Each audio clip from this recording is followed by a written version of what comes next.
Smoke rose in blue tendrils from the shattered ground, curling through the fractured remains of a Drex battle spire that still buzzed with dying energy.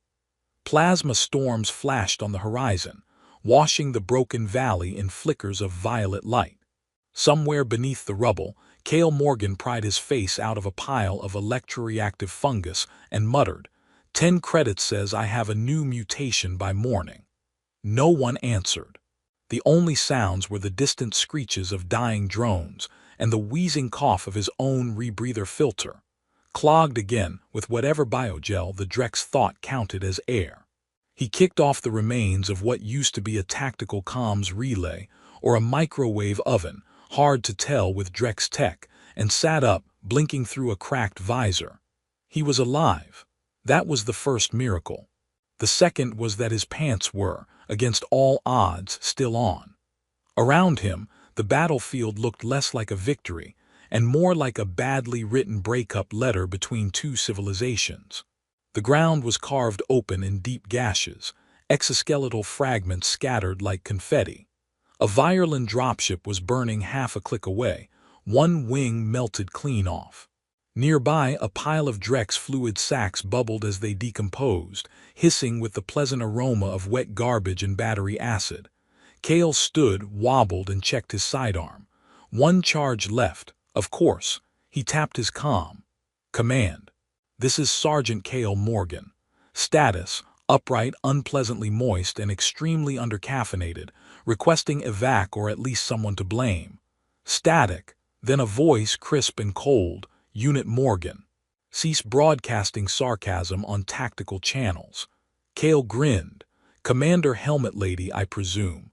There was a pause, just long enough to imagine someone grinding their teeth. "Princess Commander Suryalanth of the Virulent Empire. I am en route to your location. Hold position." "You say that like I have options," Cale said, stepping over the still-twitching leg of a Drex tank beast. He slipped on something gooey and nearly ate a rock. "Holding position. Gracefully." The signal cut. Of course it did. He scanned the terrain. The rest of his squad was MIA or Ash, probably Ash. The Drex hadn't just attacked, they'd melted their way through lines, crawling over tanks and inside armor suits like acidic termites with a grudge. Cale had survived by hiding in a half-digested supply crawler and detonating its plasma core from inside, using nothing but a spoon, a shoelace, and what he hoped wasn't the Drex equivalent of an appendix. He hadn't expected to wake up. He definitely hadn't expected her to show up. A whine of anti-grav engines split the silence. He turned as the Virulent command skiff settled nearby, kicking up ash and dust. Sleek, silver, and shaped like a scythe, it hovered without touching the ruined ground. Its hatch hissed open. She stepped out.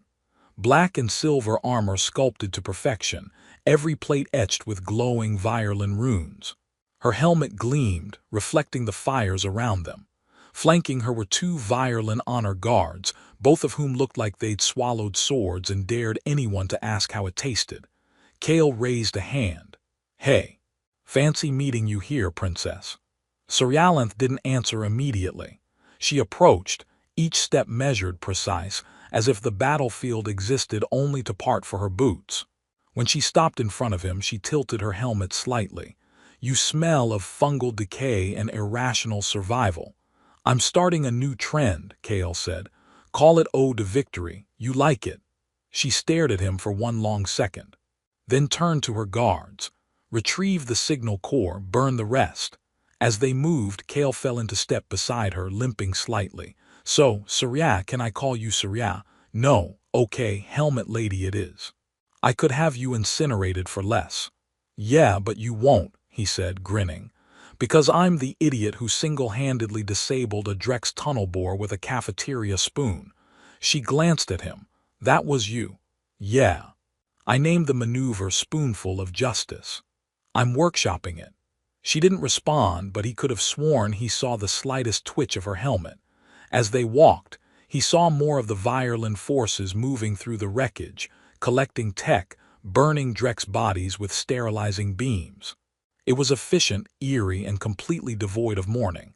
The Virulents didn't waste time on grief, Too many wars, too many dead. Kale scratched the back of his neck. So do you guys ever celebrate a win? High five, chest bump. Intergalactic karaoke. She stopped. He almost walked into her. There is no victory here, she said. Only delay. He frowned. You're really bad at parties, aren't you? Her helmet turned toward him again. You are a strange human. I get that a lot.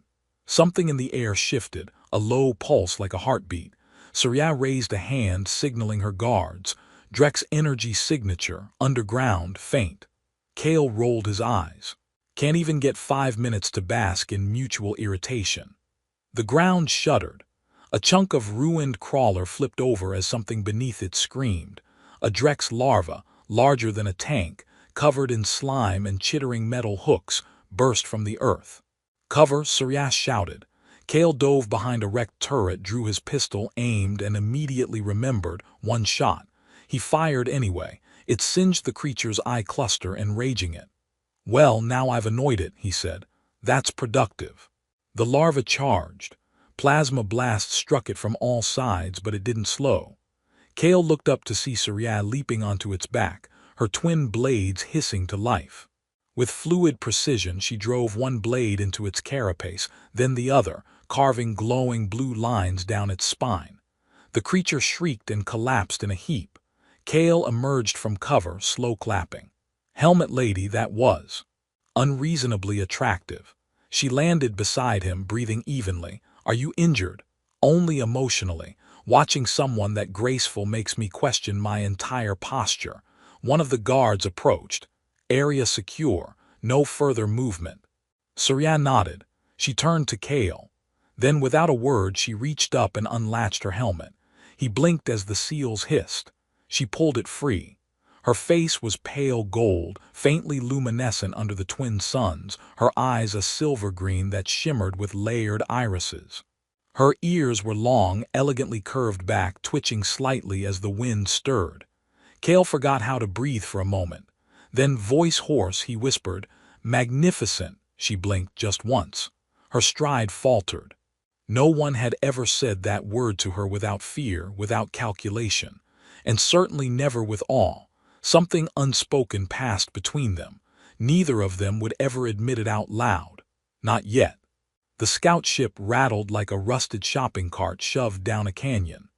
Kale clutched the armrest, which might have once been a medical stasis clamp, and shouted over the roar of failing inertial dampeners.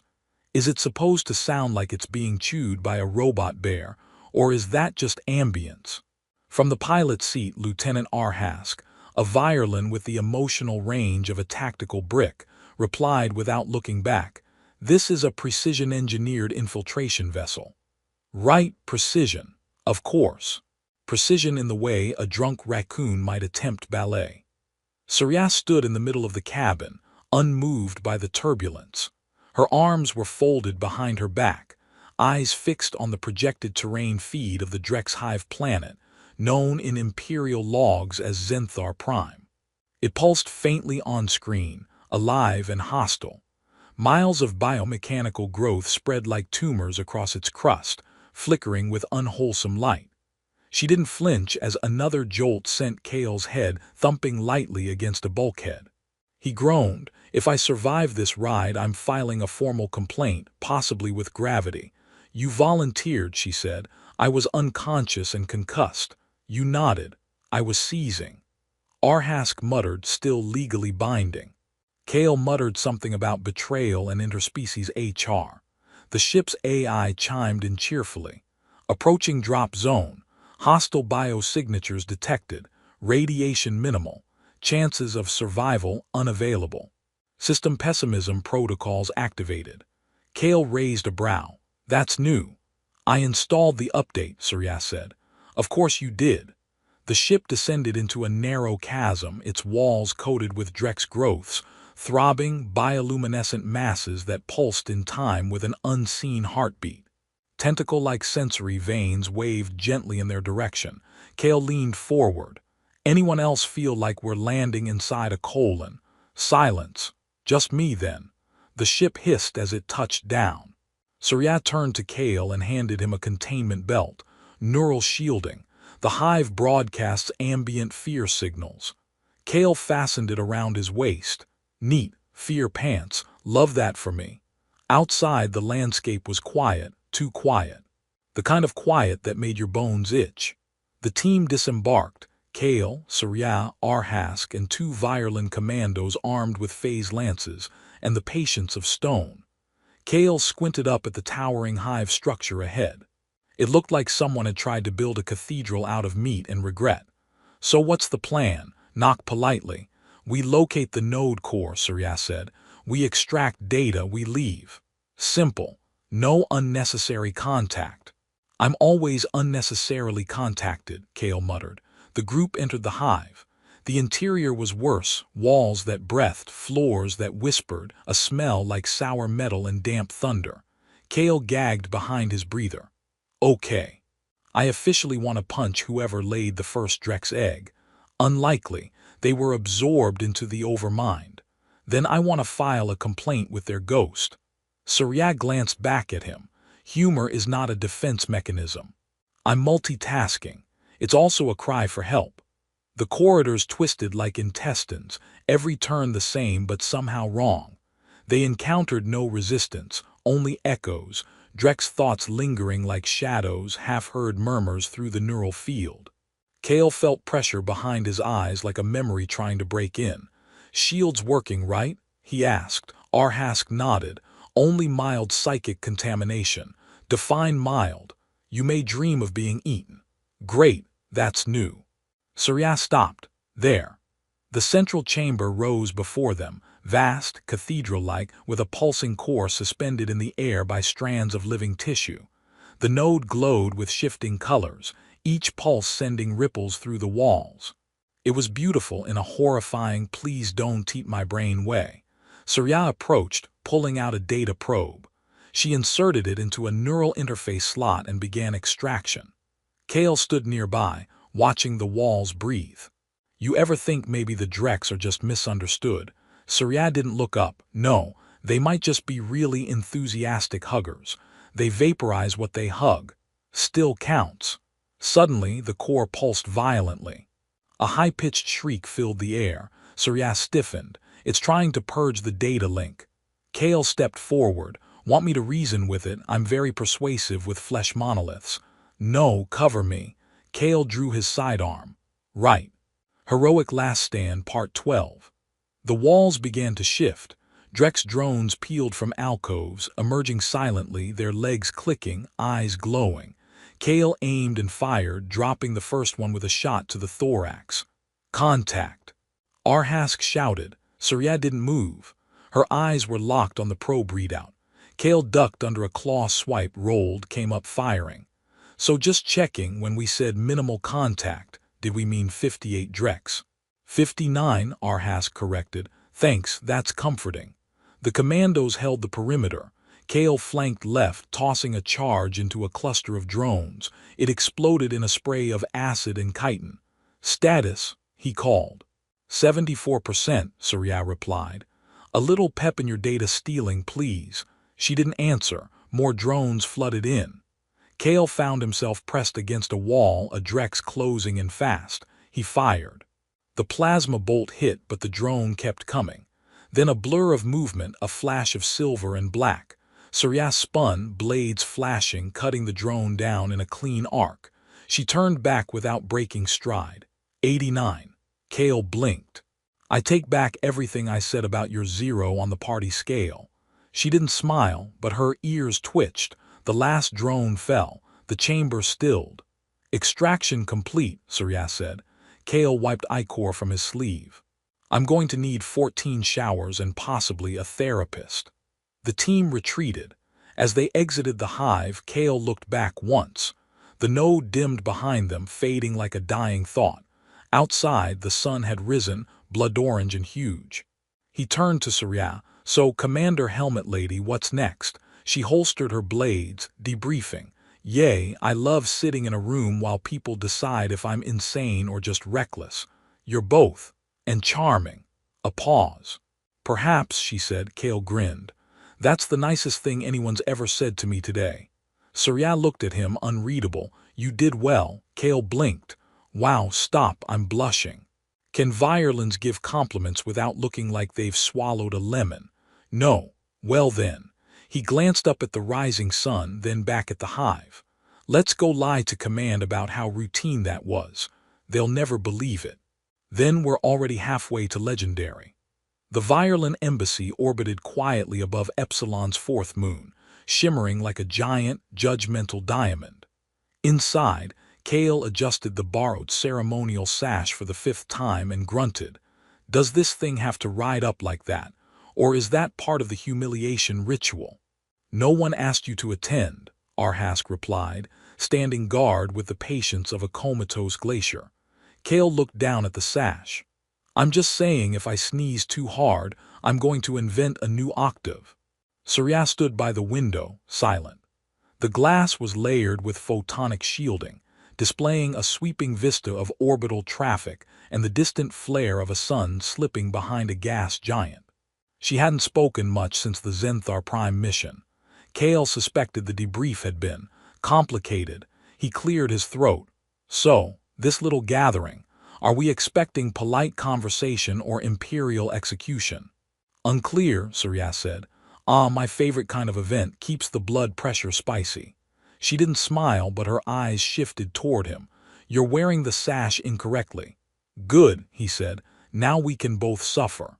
The chamber doors opened. The Violin High Council waited in formation, 6 elders in radiant armor, eyes glowing faintly with bioluminescent implants. Behind them, a translator drone hovered, its voice like sandpaper and chimes. Kale resisted the urge to salute or run.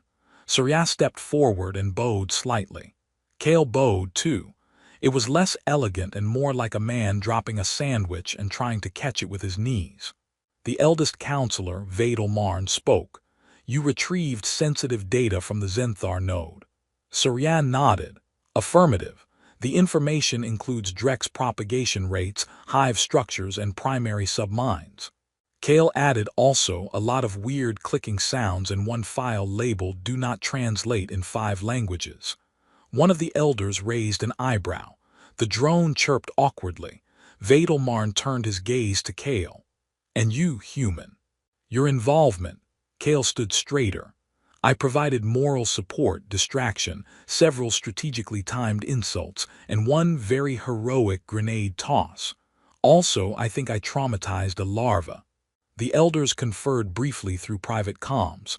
Kale could see the faint glow behind their earports. He waited. He didn't fidget much. Finally, Vadal Marn said, We have concerns. Surya inclined her head. Clarify. Your tactical reliance on a human civilian. Kale opened his mouth. Surya cut him off. He is not a civilian. Is he not untrained? He is unorthodox. Kale grinned. That's the nicest way anyone's ever said chaotic liability. Another elder spoke, voice sharp. He is undisciplined. He is effective, Surya said. The chamber was silent for a moment. Then Vadal Marn said, Your judgment, Princess Commander, is under scrutiny. Kale turned toward her, ready to say something dumb and possibly treasonous, but she raised a hand slightly. He stopped. Vadal Marn continued. We assign you to the outer perimeter of Zone 7. Monitor Drex drift patterns. No contact unless instructed. Surya nodded once. Understood. The meeting ended. Back in the corridor, Kale exhaled. That went great. I love when conversations feel like being politely dissected. You didn't help, Surya said. I was incredibly restrained. You described a larva as moist regret. Still restrained. They returned to the hangar. Surya's personal cruiser awaited them, sleek, quiet, illegal in 7 systems. Kale slumped into the co-pilot seat and stretched. So, exile duty, fun. It's not exile. It's banishment with better snacks. Surya powered up the systems. It's an assignment. With me, you are useful.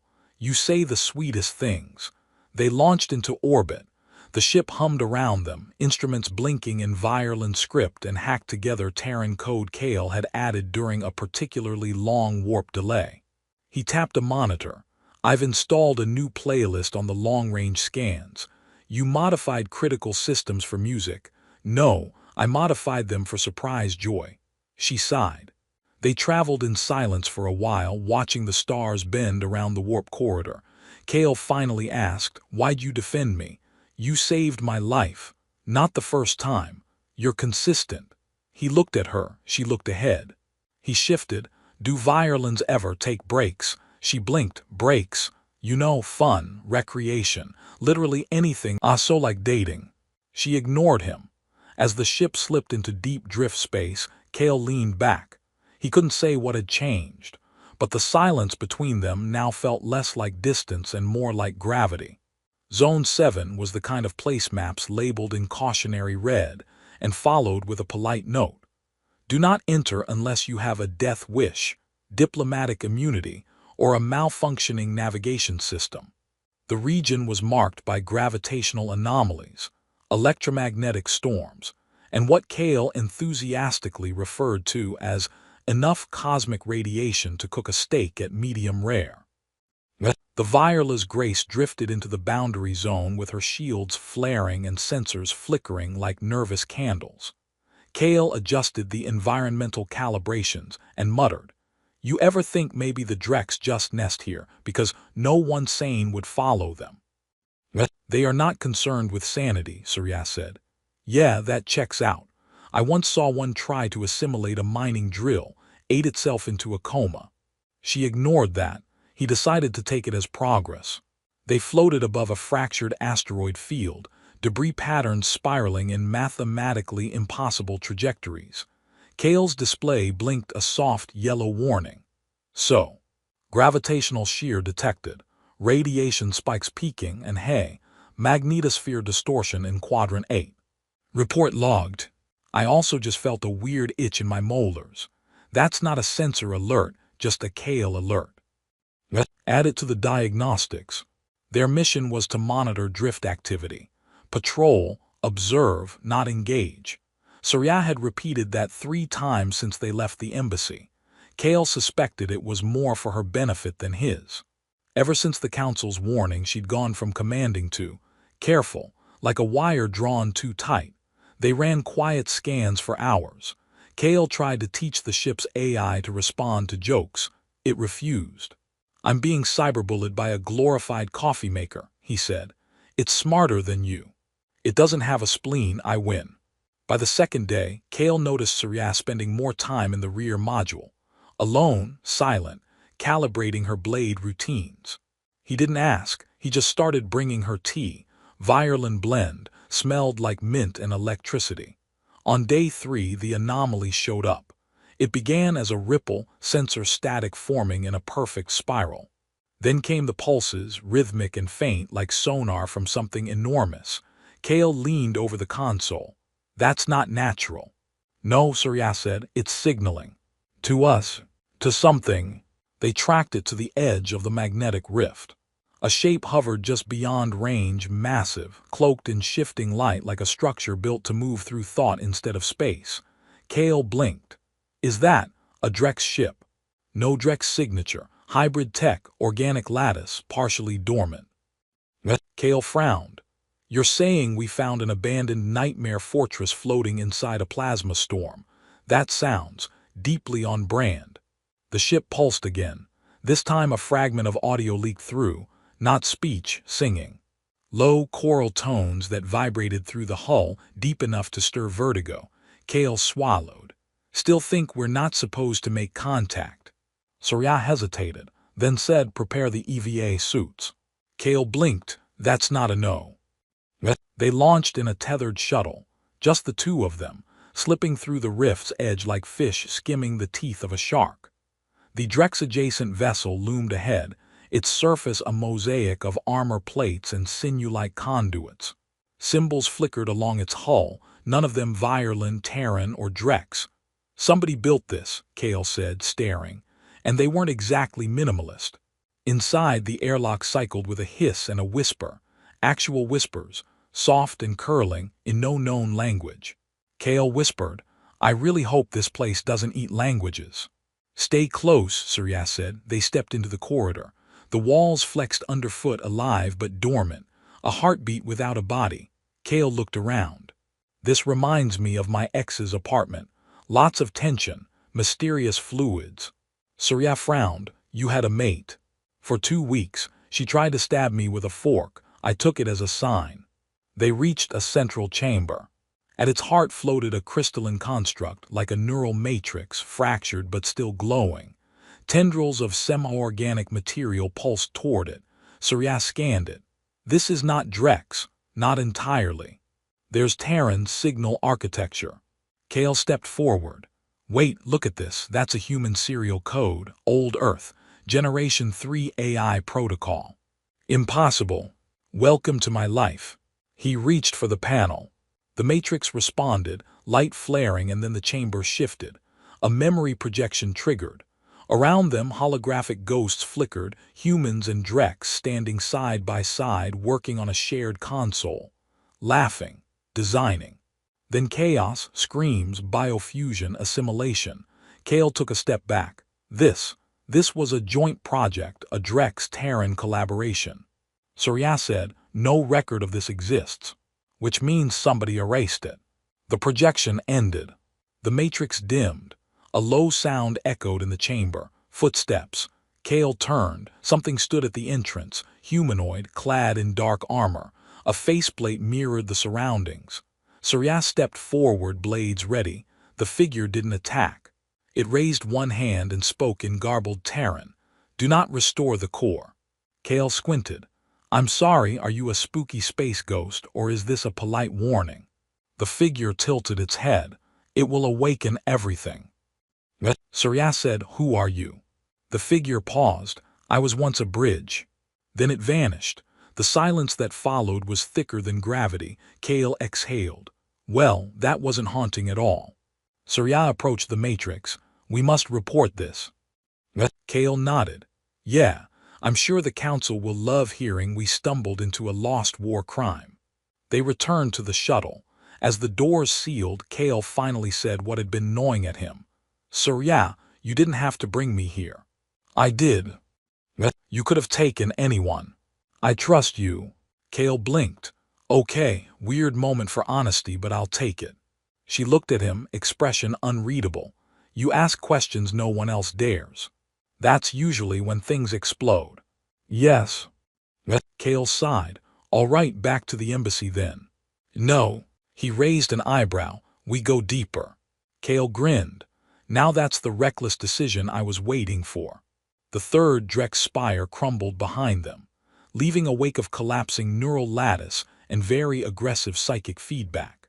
Kale slammed the shuttle door shut as Surya manually rerouted power from auxiliary systems into the shield buffer, locking them in a tight plasma envelope as the hive mind's dying echo thrashed across local space like a tantrum made of nightmares. Kale winced. That spire had feelings. I'm starting to feel bad.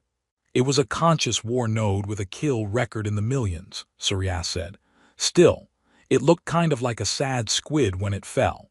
You are projecting. I project in high resolution, thank you. The shuttle disengaged from the crumbling Drex vessel, the final node of the hybrid ship they'd discovered in the rift. Over the last 2 weeks, they'd followed its trail deeper into Drex-controlled space than anyone living had dared, uncovering evidence of a hidden alliance long buried. A secret experiment where humans and Drex once tried to merge their technologies, their minds. A failed piece that ended in betrayal and silence. Surya sat across from him in the cramped cockpit, studying the retrieved data cores. This information will destabilize everything. Kale leaned back. Good, everything needed destabilizing. If the council discovers, they'll bury it, and the cycle continues. Endless war, endless fear, endless weird larva hives with bad lighting. Surya didn't answer. Kale watched her for a long moment. You're not going to hand it over, are you? She hesitated, then shook her head. No. He grinned. Knew I liked you. They reached orbit and cloaked, coasting in dark drift while the bionodes within the Drex ship died one by one, like lights blinking out across an abandoned city. Kale tapped the nav console. So, now we have evidence of ancient collaboration, rogue elements, possibly a conscious AI made from Drex cortex tissue, and a violin princess with a rebellious streak.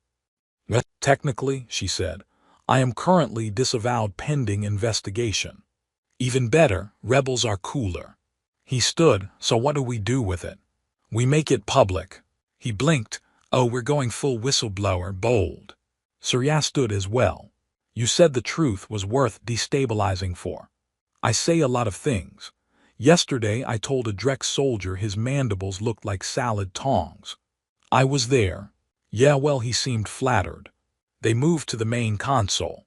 Kale keyed in a long-range broadcast link, bypassed a few safeguards, and slotted the data drive into the port. The screen flickered. Surya glanced at him. If we do this. No going back, he said. People will hate us, blame us. Rewrite us. We will be hunted. Yeah, Kale said.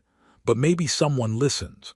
Maybe someone stops fighting long enough to ask why we started in the first place. She pressed her palm against the confirmation glyph. The data uploaded. Across the galaxy, thousands of feeds blinked on. Secure channels, restricted networks, public info grids, military archives, truth, weaponized in reverse. Kale watched the progress bar reach 100%. We just became extremely unpopular. I was already unpopular. Now we're unpopular together. A proximity alert blared. Multiple violin ships dropped from warp. Kale checked the IDs. Council ships, they found us fast. Surya exhaled. They will want me to stand trial. They'll want to erase everything. You should leave. Kale looked at her.